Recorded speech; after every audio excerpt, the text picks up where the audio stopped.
കോർത്തുണി ഉണ്ടോ അവിടെ? സ്ഥലം ആ കോർത്തുണി എടുത്ത് കൊടുത്താ. എത്ര മീറ്ററാണ് വണ്ടി? ഒരു 2 മീറ്റർ എന്നല്ലേ?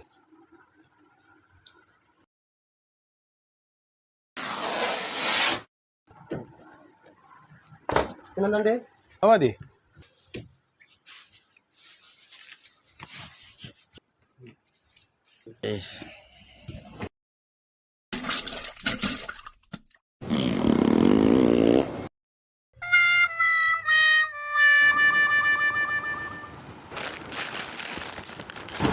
പടച്ച റബ്ബേ, ടൈം ഇത്രയൊക്കെ ആയോ? ഒരാളെ പോവാ നേരം പടയേക്കും. സമയമായോ? അല്ല മുതലാളി, ഇത് കൂലി കമ്മിയാണല്ലോ. അപ്പൊ 2 മുറിച്ച കോറിന്റെ പൈസ പിന്നെ എവിടെ? അത് കഴിച്ചിട്ടാണ് കൂലി. എത്ര മുതലാളി നിങ്ങൾ പറയുന്നത്? ഞാൻ 2ാമത്തെ കോറൊന്നും മുറിച്ചിട്ടില്ല. ഞാൻ നാടകം നിർത്തിക്കളാ. 2ാമത്തെ കോറ കീറിന് ഒച്ച കിട്ടണ ഞാൻ ഇവിടുന്ന് ഉണർന്നു. എത്ര ഞാൻ പറയാം.